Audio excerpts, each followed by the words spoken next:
Golpe.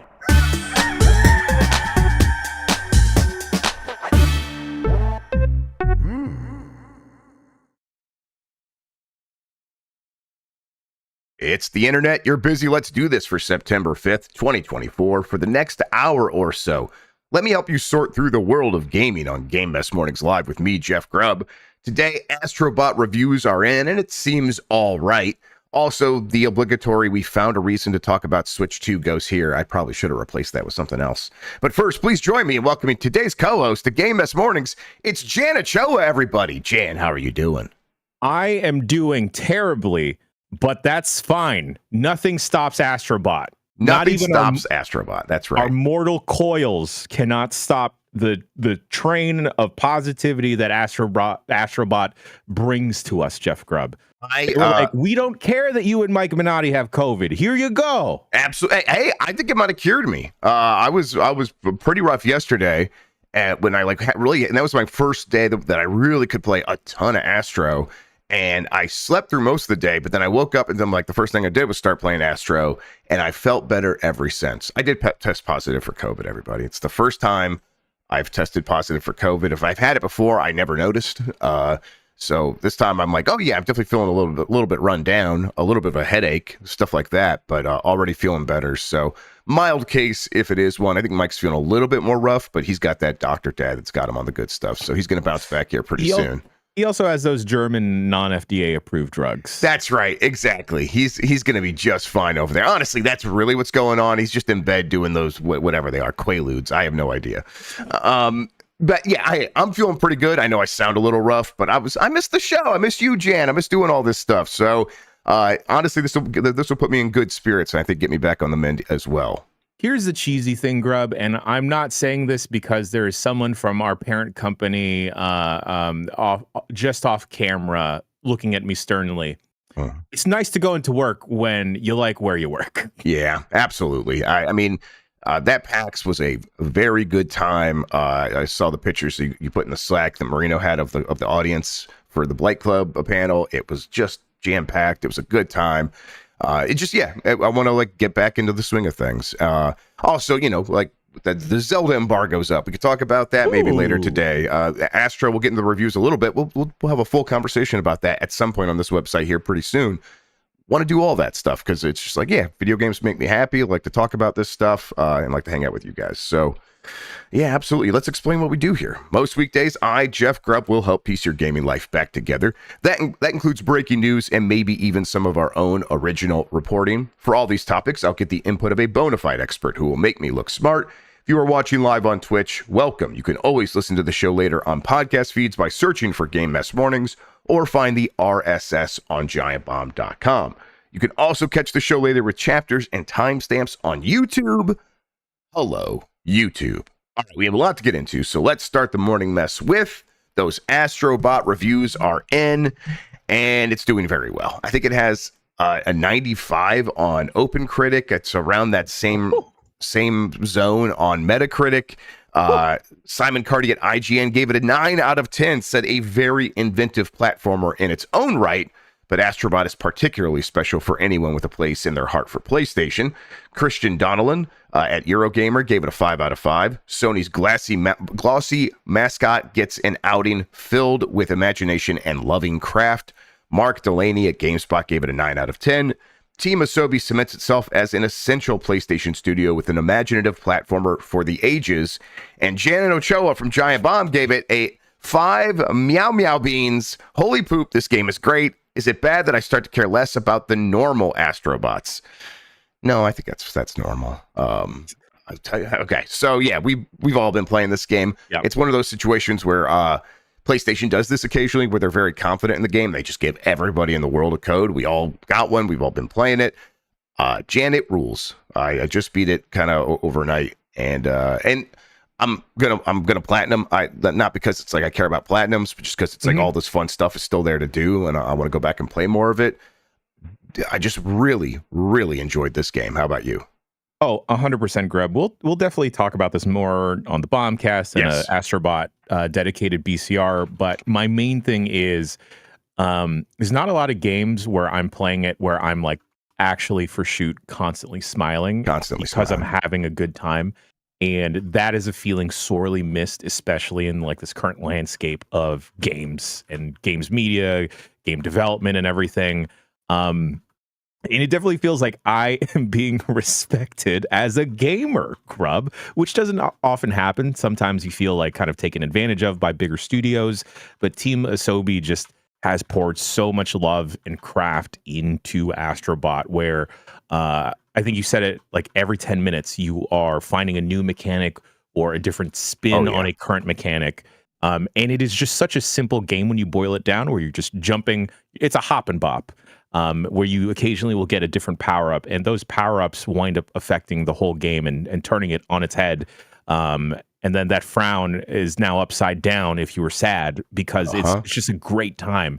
And just all the various Easter eggs, it just makes me, I don't know, so happy to have grown up with the PlayStation. And it respects that 100%. And it respects that from wherever entry point you've gone into the PlayStation, whether it was the original PS1, PS2, even the PS3, if that was your entryway into the PlayStation ecosystem, it 100% respects that and pays homage to that. And it's just like, oh, smiling from ear to ear, Grubb.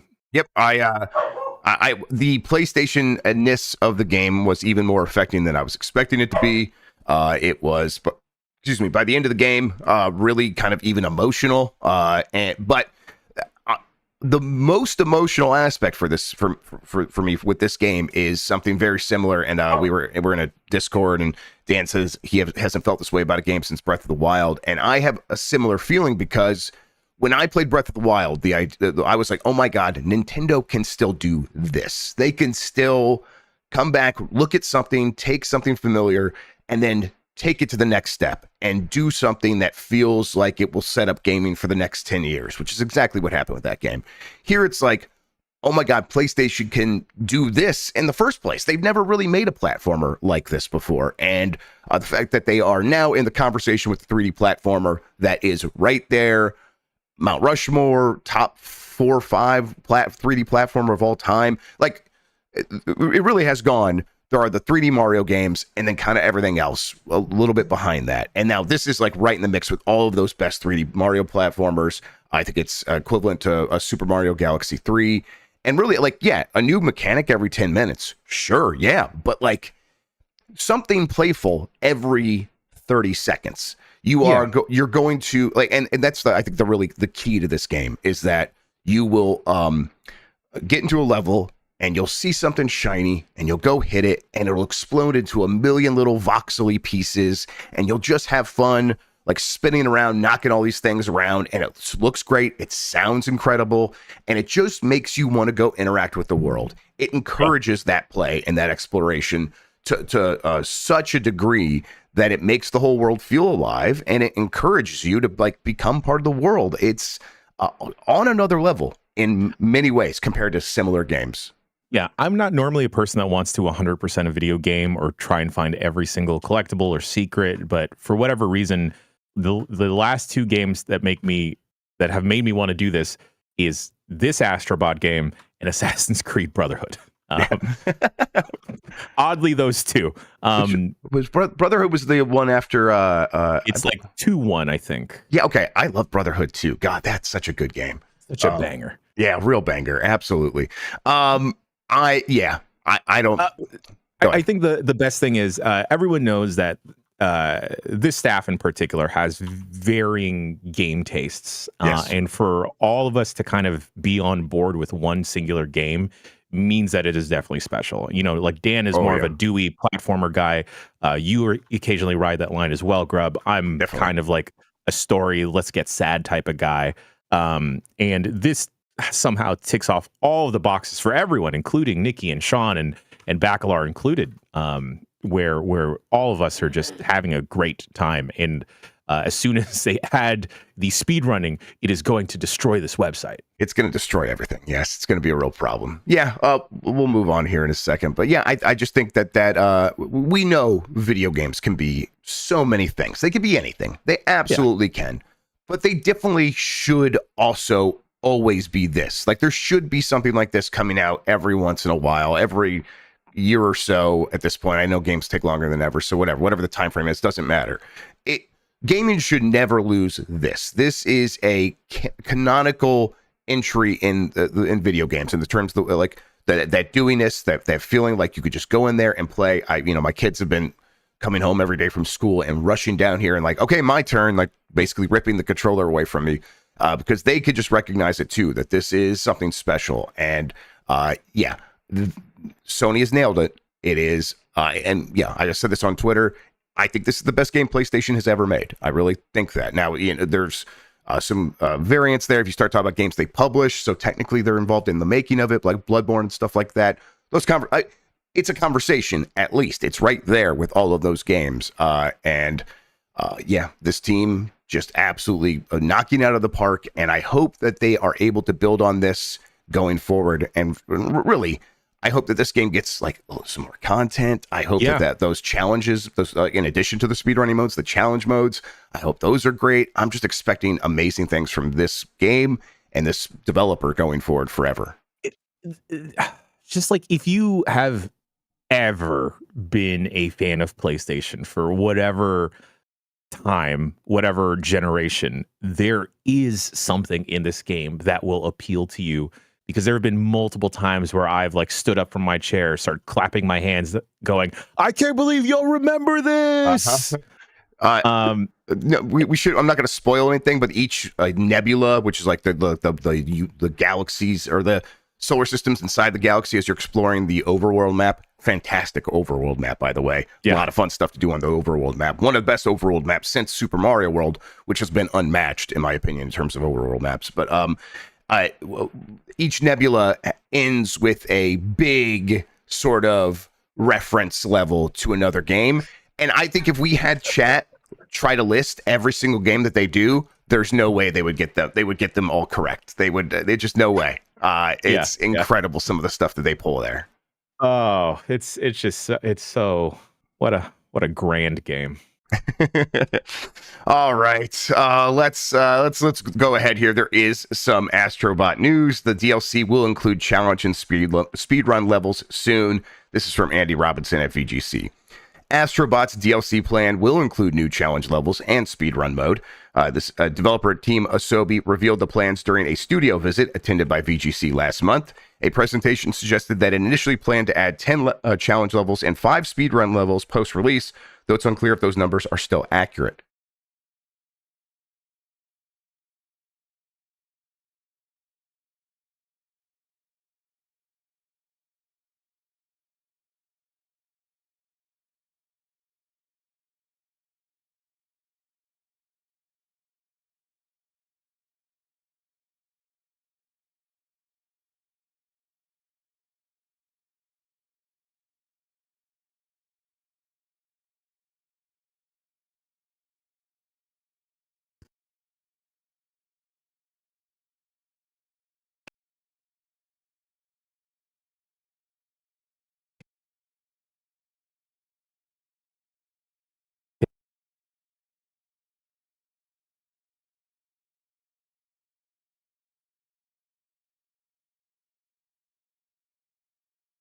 Grubb, I can't.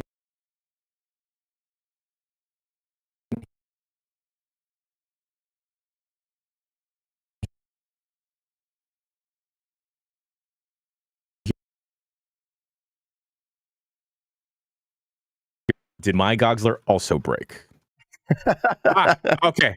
All right, we're back. Okay, hang on. Let's see here. I tried to mute the Goxler. Yeah. I touched it. I saw you reach over and then everything died. I just touched it. That's okay. All right, it's time. Jeezy crazy. All right. We were going here. The Astrobot DLC challenge speedrun levels might have 10 challenge levels and 5 speedrun levels. They said that those numbers could change. I am encouraged by the number of speedrun levels. I'll tell you that much. I don't want there to be 50. I don't want there to be so many that it's just a war of attrition and who has the most time, because I have the least amount of time. Let's be clear here. But my brain is broken in such a way that if there are fewer levels, I will then spend the most amount of time on those handful of levels because I'm a broken person. But yes, I mean, hey, this sounds great to me. I don't know how are you feeling about the potential DLC for Astrobot? I think it's a smart choice to have a limited amount of speedrunning levels, in particular, because we have the brain broken people like yourself, Grubb. Yes, we do. That will only ever play the first world of a game like Neon White. Sure. And never see the rest of the game. Uh-huh. I don't remember if you wound up finishing the rest of the game. I don't think that's besides the point. I don't know if I did. Fantastic. Yes. But like the beauty part is you're not being kept away from the whole game if those specific speedrunning levels are just that portion of the game. I am incredibly excited about the prospect of whatever more challenge levels will look like, or what that even looks like. We were talking about how some of those specific Sony IP homages to End a Galaxy are like. I can't wait if maybe these challenge levels could be framed after specific Sony IP. Like, I don't know, maybe they want to give me a Blasto level. Yes, that would be fantastic. Yeah, I mean, I hope that is the direction the DLC goes in, where it's yes, it's doing more to get people back in terms of here's more content, but here's some surprises that weren't in the core game or something like that. Not, we're saying one thing isn't in there, whatever. Just, yeah, that would be a cool surprise. I do think that if this game does especially well, I think this DLC will just kind of be the start, and they could maybe do a round 2 and then another 5 speedrunning challenges. I think the ideal scenario for me, Jan, is maybe you do get a roster of like 20 to 25 speedrun challenges, and then each week it is like, here are the 3 that we're going to focus on, and we'll take your aggregated time from all 3, and we'll have winners for each of the individual challenges, and then it's like a rotation. So it is like it basically what we were hoping Nintendo World Championship would be. Just do that here. But I recognize that what we're talking about is a niche thing. Like, this is a smaller part of the audience, but boy, it's important to me. So I really hope that that's the way they go.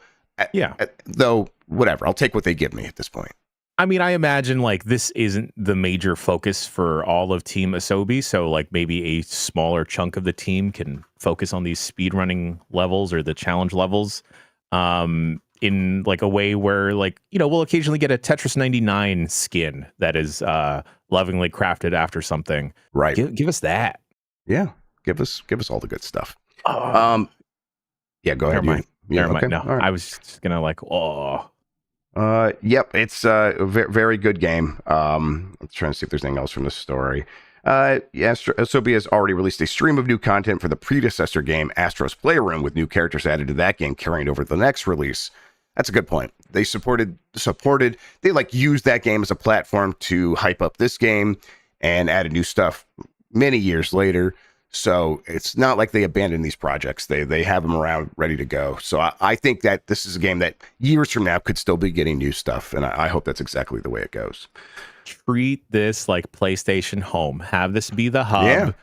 You're in your little world, and then suddenly, like, oh, what's that box over there? Oh my God, you're remastering Bloodborne. Holy smokes. There it is. Oh my God, Blasto's coming back. Blasto 2. There was no Blasto 2, right? There should have been. I like Blasto, even though it's not a good game.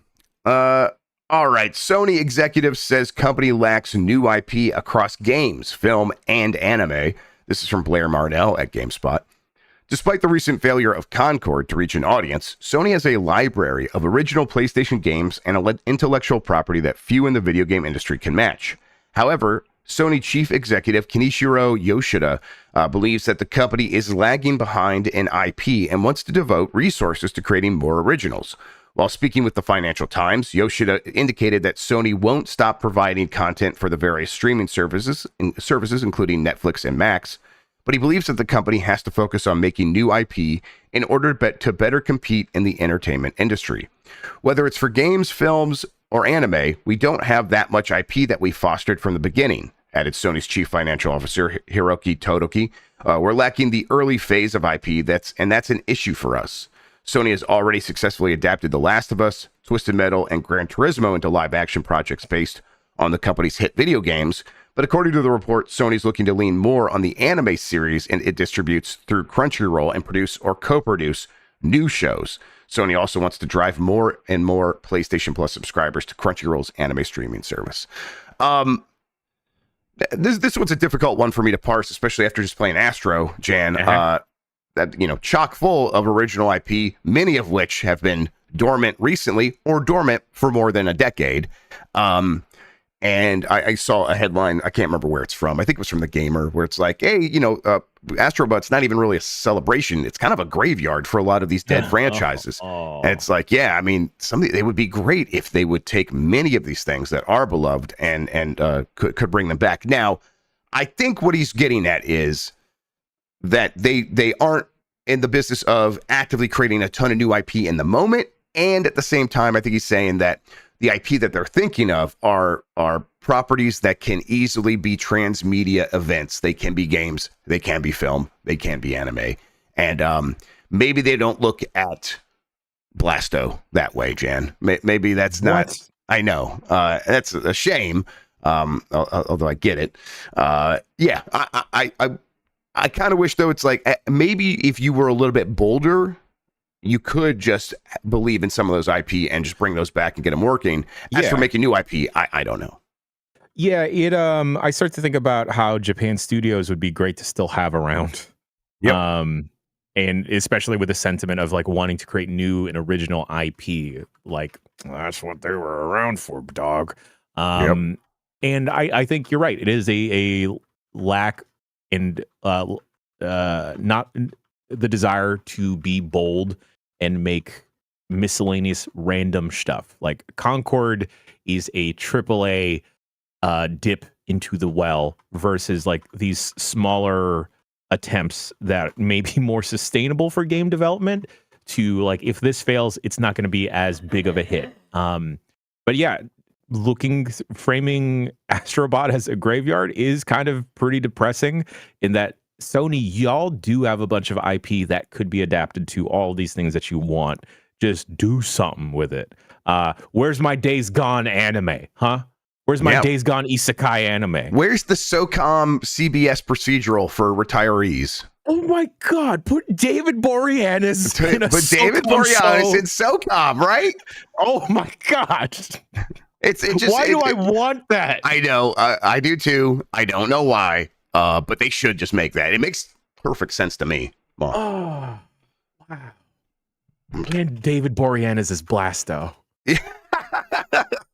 Okay, I really want that. Absolutely. But like, I don't know. I see a game like Astro, and it's like, someone may think it's a baby game because it's a platformer. They're incredibly wrong if they think of games that way. Sure. But like, yo, Sony, you maybe you make more games without guns. Yep. Yeah. I mean, you make more games where you just hop and bop around and you got a spin attack. Remember when Crash Bandicoot was your dude? Yeah. I get why they're saying we're gonna like maybe start making original shows as anime, because my understanding is anime is pretty cost effective because they treat the people that make those shows pretty poorly. It's my understanding, or at least maybe the people that make the mangas, and then that's where it starts from. But they're not talking about that. They're starting from the shows. And so that can be experimental and they can build on that, I guess. But that there's not like some clear pathway from creating a successful anime to then turning that into quality games and film and live action television. That's been a fraught path so far. A lot of that stuff just hasn't worked out. So, that doesn't mean that's not original IP and that doesn't count. I get what they're going for here, but I think that if I were them, instead of having this conversation, I would be looking back to the roster of dormant franchises. Bring back Colony Wars. I don't know. That was them, right? There's stuff that they can do that I think, Starhawk or Warhawk. There are things where like you could bring back, I think would get enough of a pop. And if you gave it the love and attention that it needs, you could have something there that would get enough excitement that you can then get the ball rolling and do something else with that, whether that's a TV show or anime or something like that. Somehow throw Warhawk into the Helldivers universe. Yeah. like there's so Grub, like we could go down the fandom wiki of PlayStation IP and just list out all these different ideas of stuff that has been dormant. Oh geez, like I don't know, Killzone could be a fun show. Not a fun show, but a show. And David Boreanaz in SOCOM. I think, like, you know, as Sean points out, and we've talked about on this show, Sony has acquired all of anime. Like they do, they own Crunchyroll. They own the previous competitor that they've brought into Crunchyroll now. If like you do have, and I know they're not making a Sly Cooper game. They're not making a Sly Cooper game, but you got Sly Cooper there. Make a Sly Cooper anime. You could keep these things relevant on the side in some other ways, so that if they do come back around and want to make a game, it's there. But honestly, you don't have to make the game. Like they can just like say, hey, a Sly Cooper animated series could be something that stands on its own. So I think they really want the transmedia thing, and I get that. But I mean, Twisted Metal didn't, like, that game never actually came out. That is a tough thing to pull off, to get everything going in one direction. So at the same time, there is a game on the shelf and a show and whatever else you want to do with that stuff. So that when you do try to make that work, half the time it's not going to pan out the way you thought. So maybe just kind of start from the perspective of, let's take some of these other IP and do some stuff with it and keep them relevant in some other ways. Give another studio a chance, or like a smaller dev, some of the IP. Like I'd be interested to see another fresh, brand new take on something like Jak and Daxter or a Sly Cooper, perhaps a Ridge Racer. So Mikey's finally satiated. Yeah. But on top of that, like, yeah, you know, maybe some of your transmedia stuff doesn't need to be transmedia stuff. Maybe focus on one aspect of that triangle before you go off into movies and anime. I think it's interesting to say that the Uncharted movie was a successful adaptation. Yeah. I mean, I don't know how they measure that stuff. They are making another one, right? They're making an Uncharted 2. I think that's correct. I don't know. It's not what I want from them. I get that. I think it's what they want themselves to be. Like, hey, we have Uncharted. We'll make the Uncharted movie. It'll star big stars. It'll be a kind of a blockbuster. I don't know.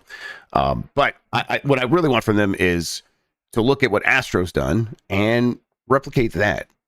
Smaller teams kind of playing around in fun spaces, and Astro's kind of a relatively newer IP for them. I know in the grand scheme of things, it's been around for a while, but in the grand scheme of things, the way IP goes in video games, it's relatively new.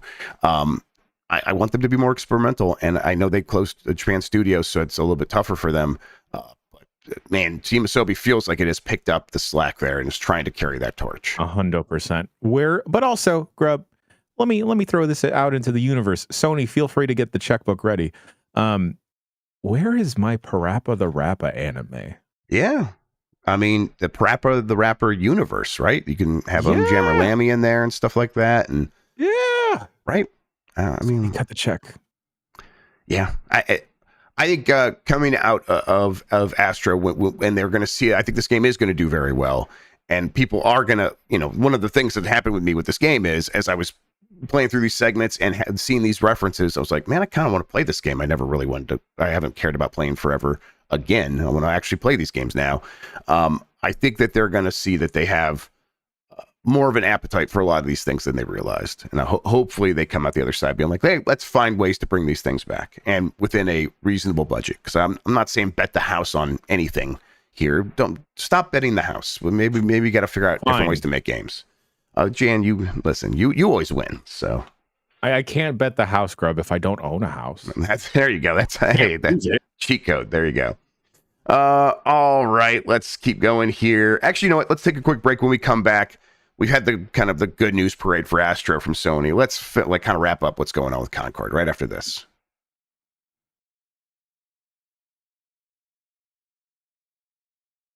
All right, we are back. Next headline.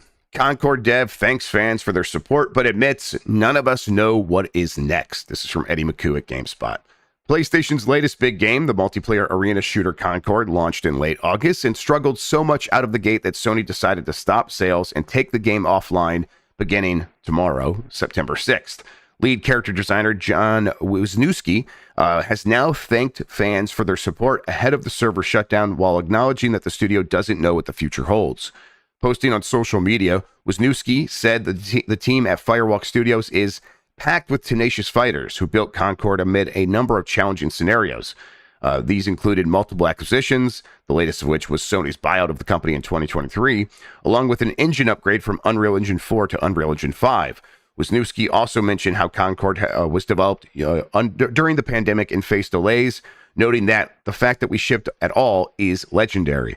To all the players who showed up for Concord, thank you. The positivity and constructive feedback in the face of overwhelming noise was huge for everyone at Firewalk. Building a positive community was why we did this. We saw you, every stream, post, thread, emoji, we saw it all, the developer added. As for the future, Wisniewski admitted, none of us know what's next, and I do know that this team is capable of wild energy when faced with a challenge. When Sony announced the news that Concord would shut down, game director Ryan Ellis said, while many qualities of the experience resonated with players, we also recognize that the other aspects of the game and also recognize that other aspects of the game and our initial launch didn't land the way we intended. Ellis said that the team will explore options for how to better reach players. Yeah, I mean, there's not a 0% chance this game comes back, but I think it's pretty close to zero. And I mean, when you begin, like, Jim, we sit down at a table and you get a paper in front of you and you start writing, what are the ways to get make Concord relevant again? I mean, everyone's going to say free to play, but I don't know. It doesn't feel like that is really the solution to the specific problem of Concord, which doesn't feel like a specific problem. It feels like a myriad of issues, right? Mm-hmm. Yeah, it's simply taking off the price tag and the admission price to get in, I don't think is going to immediately solve any of the problems. If a lot of those people, even during like the beta phase, Grubb, just weren't interested in checking it out. Right. That was a beta phase that was like pre-order only to get into the beta, and then they dropped that and made it just anyone can get in the beta for free, basically, and no one played. Yeah, it's just it's a bigger problem where the general gaming audiences are not into or aren't after another one of these, or at least like however Sony was pitching and framing it. And I never want a game to fail. But it just stinks that so much work, so much time. We talked about in the Bombcast, but 8 years got poured into this game, and now that's just vanished. Yep. Yeah, it's really frustrating because it's this game's still going to be part of the culture war and all that stuff, and you'll hear people say it's because the characters are black or gay, and it's like, man, have you seen Overwatch? Have you seen Apex Legends? Like these games are chock full of that stuff. When people sit down to play the game, I think it's nice to have the representation, but most people sitting down aren't really even thinking about any of that stuff. They just want to have a fun game, and they're not hating it because these characters are there. They're not loving it because these characters are there. They're liking it or loving it because they're having a good time with their friends. And I just don't think Concord was overcoming that particular challenge, which seems to be the most important one. And so with that in mind, I don't know if there is some, maybe it's the kind of thing where you go make it a mobile game or something like that. Maybe it could do better with that audience, but it's just not worth probably all that effort it would take to change that game into a whole other game at this point. No. And this is incredibly, it's just upsetting across the board, Grubb, where, I bet the thing that's going to be unfortunate is that this game did not succeed, but I think Marvel Rivals will have an audience and succeed, and the wrong lessons will be taken where, okay, as put my PlayStation Sony hat on, all right, they didn't want a Guardians of the Galaxy hero shooter. Let's just make it like an all Marvel type of thing. Yep, I mean, this will lead to more licensing of IP again, which is bad. Yeah, and we've oscillated back and forth. I mean, this show isn't that old. We've been doing it for 2 years ish. In that time, we've oscillated from like, hey, it's all about having original IP. We want to invest in our own stuff because we want to own the IP, and then quickly after that, it was these companies going, hey, we're EA and we just got done having a nightmare with Star Wars, but now we're making multiple Marvel superhero video games because it's easier to license something that's already popular than to create a new IP because that takes just as much money and it's riskier. And now it feels, there was a chance, like time in there where it's like, I don't know, Sony's saying it right now. We want to have more IP, original IP, and it's but coming out of Concord. So, well, that seems very difficult to pull off. Maybe it would have been smarter just to go license something, and it's going to keep going back and forth. These companies at their core are just praying for data to tell them what to do. I think that when you do get the occasional like breakout, here is something that has a vision that's trying to do something that has a conviction that it is fun to play and has an appeal like Astro. That stuff will break through. But it's not like, okay, well, let's just go follow that formula. The rest of the time, they got to keep spending money because they got to spend money to make money. So they will come back to, hey, right now we're going to be licensing IP or whatever. I don't know what the next 5 years of gaming looks like from Sony, but I do think they get much more risk averse. Yeah, which is the opposite route that I want them to take. Yep. Yeah. Yeah, go ahead. Because then everything starts to feel super homogenized and just very sterile looking, where we're only getting 3 types of games from them. And I just don't want them to beat like the Astro Bot horse to death, where they're taking this pony out constantly, and we start to get filled with fatigue over it. Because what is it? It's going to be a God of War, an Astro Bot, and like a Spider-Man. And are we eventually going to get tired of those, despite all those games probably being very good? Yeah. And I mean, coming out of Astro, I am feeling like, hey, there is a vision here for let's take smaller teams that focus on a ton of creativity and make smaller things. And I think the goal for those games shouldn't be like sell 40 million copies like a Nintendo game, but make games like Nintendo does a little bit more for the next few years. I know that like they would probably point back to like, well, we tried that with Japan Studio. It's like, yeah, but I felt like you did that with Japan Studio and sort of let the energy slowly zap out of that, and you were disappointed with the results. It's like, actually reinvigorate it, try something new, and give several new teams a chance to like do stuff along those lines. Make a party game. I don't know. Make an Astro Bot party game or something like that. Or PlayStation party game that has sort of Astro as like the backbone, so you can play around in the space. Do a lot more stuff like that, and see if you can get a few more of these hits that can pay for a bunch of other games while costing very little to make, and use that to fund the party a little bit. Yeah, that's the other thought that I had earlier in the show, where Astrobot is just a fun game. And remember when Sony just made fun games? It's been a minute. Did they forget that they can do that? They don't just have to be the sad dad AAA genre. Maybe Aloy just has a fun beach vacation. Right. Yeah. I mean, I think that there is a lot of space for them to explore, and you're right, and focus on fun, lighter fare, and make some of this stuff work. And in the meantime, I get that the big bets were live service, and if one of those really, really hits, that could pay for the whole thing. But I mean, I don't know. Helldivers 2 really, really hit, and even that feels like it's not going to pay for everything else. It's sort of like it had its time in the sun, and it's a great game that I would look forward to going back to at any moment. Yeah. But I think this is why Last of Us Factions was something that they were scared of putting out, because it's like, let's say the best case scenario for Last of Us Factions happens. Is that thing just going to end up still costing us more money as we have to make more content down the line? I mean, that's what they said. I think that's true. It's not going to pay for everything, Grubb, because the scale that they want and keep operating on is too big. Like Symbiosis in the Giant Bomb chat. I know this is set as a goof, but I honestly believe this. Are we saying gaming needs a strong middle class? Yeah. 100%. Yeah, definitely. We need that line between like AAA and indie.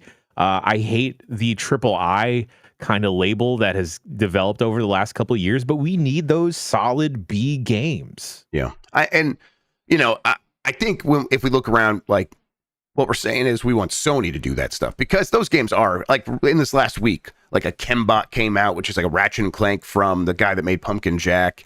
And there's that monster truck game that just came out. That's like, man, we used to get big extreme sports vehicle games from a bunch of big major publishers. And now we're getting this Monster Jam game from a smaller team, things like that. And then, a Saber put out Space Marine 2. It's got like an 83 or something on Metacritic. That's incredible. Dave Jewett at GameSpot is doing backflips right now. And it's, Saber, I think is the ideal middle class game developer, where I think they just crush it. They know what they're making. They have really good handle on their technology. That stuff is happening. It's out there. Yeah. I think that Sony needs to find like the space between that and Concord, and there's got to be something in between there. And I know folks listening at home that space does exist, because we just listed off a couple games that do that, and that place is actually the PC, where that middle class of games finds an audience and succeeds.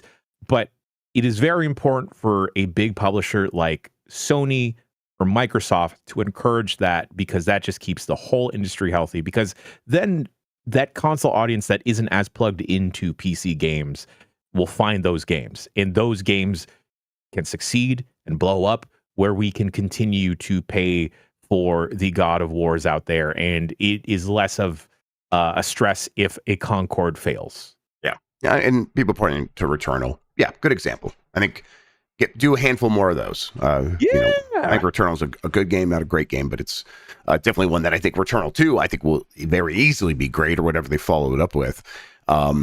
So yeah, I think that they know they can do this. I just wish they would emphasize it a little bit more and believe in their that is an answer to their problem, and the way that they seem to believe live service games were an answer, and clearly it is a problem unto itself. Give me SOCOM. I don't even need a headset anymore. It's in my controller. Yep. I think if they had greenlit a SOCOM instead of a Concord in Fair Games, I think they'd be feeling much better right now, as crazy as that is. I don't know if it's just nostalgia, Grubb, that has made me a SOCOM freak, but yes, but that nostalgia is real for a lot of people. I never played much SOCOM, and even I'm like, man, I would be curious to see what a SOCOM looks like right now.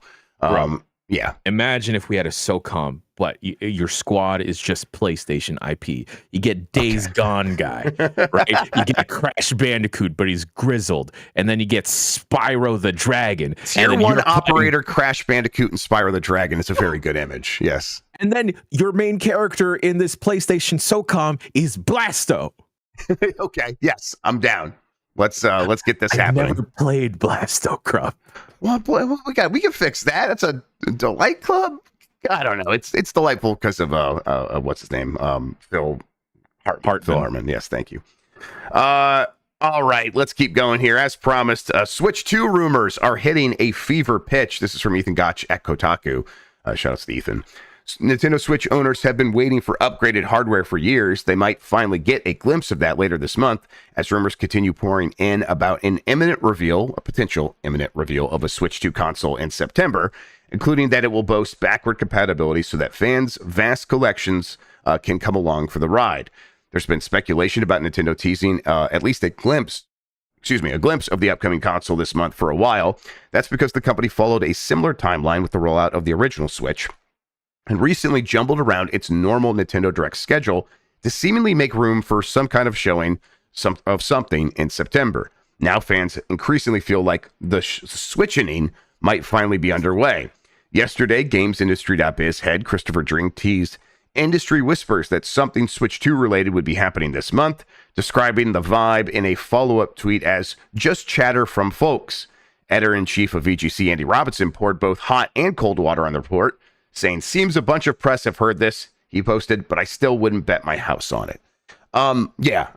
There's definitely chatter, but I mean, I'm with Andy about this, where it's like, I'm not going to guarantee anything here. I don't know.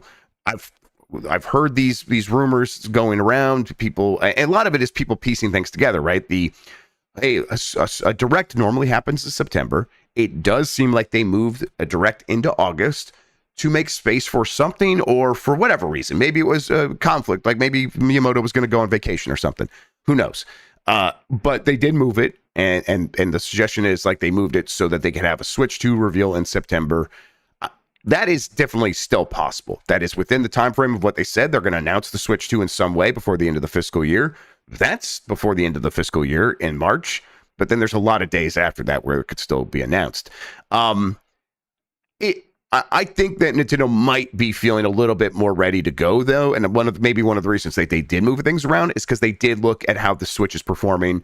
They wanted to sell 15 million units this year, this financial year. They're not on pace to do that. Maybe they're saying, oh, okay, we are going to miss that. So let's actually get things going a little bit sooner than we originally planned, or maybe originally we did plan it for around this time frame, so we're ready to go. What do you think? It is one of those things that is inevitable, Grubb, and it's coming any day now. I'm starting to get tired of the Switch 2. The Switch 2 is occupying the same brain space for me as GTA 6, where yeah, it's coming. All right, cool. What can we do about everyone relax. There's nothing we can do until the people behind the scenes just decide to publish the trailer or like put the name out. At this point, my shoot idea, Grubb, as to why Nintendo has yet to announce the Switch 2 is because they don't know what to call it. Sure. There are like several departments across the world, right, with conflicting names. Yeah, throwing papers in the air, going like, I don't know what to call it. Super Switch. Turns out SS is a bad acronym. That's not a good one. No one likes that. Super Nintendo Switch, so you have to call it SNS. I don't like the way that sounds either. And it probably is too close to Super Nintendo. So right, it is Super Nintendo, so they probably wouldn't like that either, because it's like, it's confusing. We already did that. Exactly. Super Nintendo Love. SNL. Yeah, there it is. Taken. No, I don't think so. It doesn't ring a bell or anything. Yeah, I mean, this story goes on to talk about how, like, analyst Dave Gibson from MST Financial says that, like, one of the production companies that Nintendo works with is talking about ramping up spending on equipment and manufacturing and automation in a huge way in Vietnam in this next quarter or whatever. And, that stuff is like not online yet if they're doing it in the next quarter.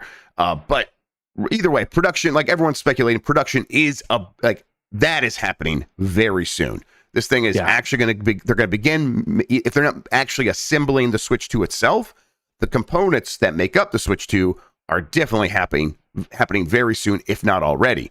And then once that stuff is sitting around, well, they're not going to want it sitting around too long, because that's just a waste of money. They will begin actually assembling those things. And then at that point, it's going to leak. So, and then Nintendo knows this, so they're going to talk about it at that time. I think all of that lines up to suggest this thing probably does get announced this month, but that's just a guess. And I say that because it's like, I think September makes the most sense. And then after that, October, November, December maybe don't make quite as much sense. Then maybe we are waiting till either maybe late December or January. But I don't know if they want to wait that long. So if with all that in mind, I say it probably does happen this month. Also, end of the month is Tokyo Game Show.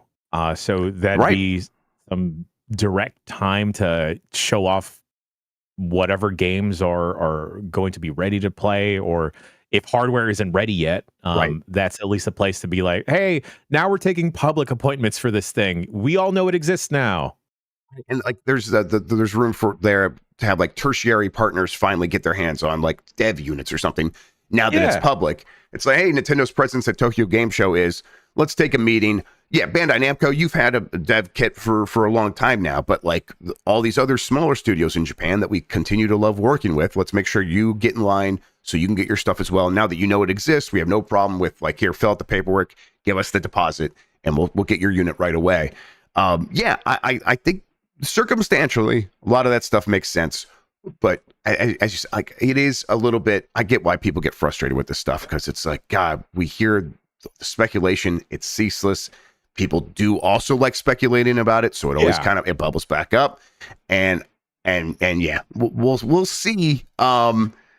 I think that we probably do, if it happens, it probably is in the next couple of weeks, and we're at September 5th.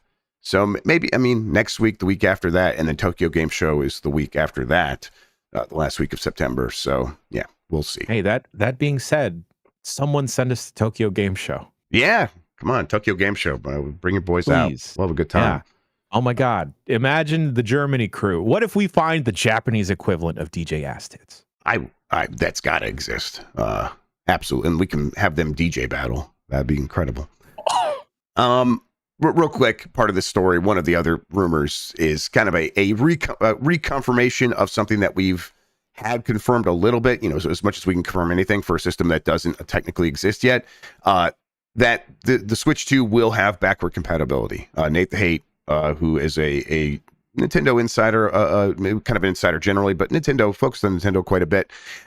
He mentioned that, this thing has full backward compatibility, or he just said it is backward compatible, I think is how he phrased it. Cool. The expectations were there. We've talked about this a lot, where there were reasons to be skeptical. Part of that is just Nintendo being Nintendo. Other parts are the hardware it doesn't make it easy to just bring everything from the Switch to the Switch 2. There was going to be a challenge there. But I think NVIDIA and Nintendo likely figured that out, solved it. And by that, I mean, NVIDIA did the work and Nintendo, paid them money for the chips. And that's kind of how it goes.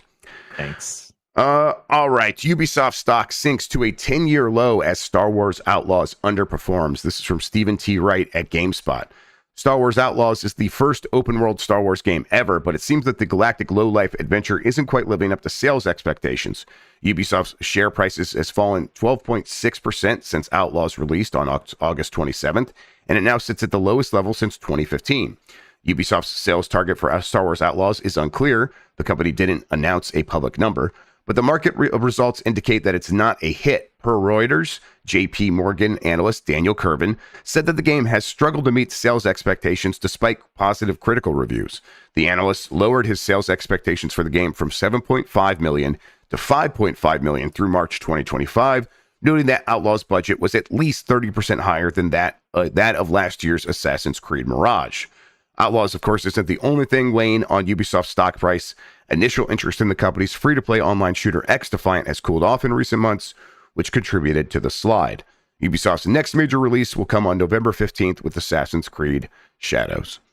I think it's hard to put my finger on the pulse of how Outlaws is doing. It's kind of feels like it's punching above its weight based on how it did review. Like 75 is a good score in a lot of ways. Definitely a lot of games, struggle to get that high for sure. Mm-hmm. I think it's a little disappointing for what people were expecting from this game. I think many people are disappointed with this game. Myself, as I continue to play it, I think it gets better and better. And I think a lot of people feel that way as they continue to play it. So maybe it's got a bad Pepsi challenge thing where it's like people take the taste and they don't like it as much as they thought they would and they just put it away. But either way, I think there's also just this general vibe of people being skeptical about spending $70 on new video games, and they look for any excuse not to do it. I think it hurt this game in particular. Yeah, it's a whole mix of different issues, Grubb, like the $70 issue. Maybe people are tired of Star Wars across the board. They feel burned by it, for sure. People also feel burned by Ubisoft as a company. And then the other aspect of this is maybe Ubisoft got to chill with their expectations, especially if they are being labeled as expectations. Yeah. I mean, those expectations, they don't come out of nowhere, right? It's based on how much money they spend on something. They spend that much because they can justify it by saying we expect to sell this much. But yeah, I mean, you're right still. Like, I don't, this game would have been significantly worse if it didn't have that extra 30% spent on it that they did versus Assassin's Creed Mirage. It does feel like they had a lot more ideas. And then in the end, they were able to sort of piece together what they had in a relatively cohesive way. But it feels relatively cohesive. And I think if you peel back 30% of that polish, this is a game that is much worse, much rougher, and I think is doing even worse, way worse on Metacritic. So it needed that investment to be what it is. And then the only reason you could justify that is saying it's a Star Wars game. It should sell pretty well. I wonder if this thing gets a little bit of a bump during the holidays. If they could drop it to $50 and get it through Black Friday, And the word of mouth does seem to be picking up a little bit. I think there's a chance it kind of has a second wind here. Lex pointed this out in chat, but there is that expectation with Ubisoft games for them to go on sale pretty dramatically, pretty quickly after the release. So I think that is also informing the consumer of like, hey, I know what to expect from Ubisoft. Yep. We're eventually going to drop that price. Also, the holidays are coming up. So maybe, you know, I know we're still in September, but there's that Black Friday proximity effect happening where I'm just going to wait for stuff. It's I think people are finding a lot of reasons to argue with themselves against buying this game right now. Like we talk about how every purchase is a conversation with yourself, justifying things to yourself. And I just think this one had too many entries in the con column for making a purchase right now. And the pro column was, I like Star Wars, but God, everything about Star Wars right now is bumming me out and all this. Like, there's just so many caveats that I think it hurt this game overall. And stuff they couldn't predicted, and I think they did kind of the best they could with the game that they were making for the most part. There's definitely, you know, obviously, some people don't want a stealth game. Like, there's issues there, but I don't know. I'm enjoying it. It's now that I'm done with Astro, where you know I'll clean up Astro, but I'm still going to be playing Star Wars Outlaws as my main game. It's hard to justify that $70 grub when you're constantly betting the house. Yep, absolutely, yeah, and that's Ubisoft. It seems like they're in the business of we have to bet the house constantly, and they have, when that's blown up in their faces now multiple times, they have had to like, we're delaying everything, we're freaking out over here, and they've kind of done that so many times. And now they're like, well, we got to bet the house on this next thing because we just missed out money from these last fiscal year because we didn't release anything. So yeah, all that said, I think Assassin's Creed Shadows is going to do pretty well. I think the game, as long as it's like a pretty high quality, if it's like one of the better Assassin's Creeds, I think it's got a chance of doing pretty well. All right, let's see here. Last couple of stories. Destiny mobile game is in the works at NetEase. This is a rumor. I posted on Threads that this is real. It's happening. It's going to be basically Destiny on mobile. Instead of making your own character, you have hero characters, so it's going to be a little bit different. NetEase is doing the vast majority of the work on this game. There are people from Bungie working on it, but they're doing, you know, they do the kind of stuff where it's like, does this make sense with our universe? We approve the use of our IP in these various ways, that sort of thing. It is not like a retelling of Destiny 1 or 2. It's a whole other new story, things like that. So could get announced here any minute, and then it should come out in 2025. I don't know. Any interest in Destiny, what is it called? Destiny Rising on mobile, Jan? Nah, not really. But hey, I know there's Destiny freaks out there. I just can't imagine doing one of those raids on my phone based off of how long they're expected to take. Yeah, I mean, I think there's probably an audience out there that, like, you know, of younger kids who are getting into that kind of like playing games with their friends in a really strong way, who that really appeals to. But I'm with you. That couldn't be me. Acer revealed the Nitro Blaze 7 handheld, their own handheld PC. This is from Darren Bonthus at GameSpot. Interesting thing about this is instead of using the Z1 processor that like the Roger Ally has, it uses an AMD Ryzen 7 8840HS. Excuse me. That's going to have the Ryzen AI, and I know that's marketing, but really what that means is this could have improved upscaling. So that AI could be used directly to improve the image quality and frame rate and all this other stuff. At least it seems to be the intention here. So maybe this thing could end up having some really nice features in terms of run the game at a lower frame rate, lower resolution, but it's going to look really good, and we're going to save a ton of battery life in the process. That Ryzen 7, that 8840 chip is already very efficient, so could be a cool thing. I'm glad there's more competition. These things tend to come in a little bit more expensive than the Steam Deck. Steam Deck is definitely the one that is subsidized, so it's going to be more expensive, but you know, you get the Windows thing if you want that. You know, not that I do. And then finally, Jan, watch out. Balatro is coming to iOS and Android and Apple Arcade on September 26th. This is from Sal Romano Gamatsu. Publisher Playstack and developer Local Thunk will release Balatro for iOS via App Store and Android via Google Play on September 26th for $10. The company's announced it will also be available via Apple Arcade. it's not like exclusive to Apple Arcade, so that's pretty cool. Seems like the biggest game in the world if it's able to do that, because most of these games, like they get the Apple Arcade money and they get locked down. Can't lock down Balatro. Come on. This game's massive. I will buy this thing again. You gonna be okay, bud? Jan, listen, man. You don't have to download it. You could just, put your phone in a lockbox or something. Keep it away. Go cold turkey, man. It's gonna be okay, dude. Grubb, why does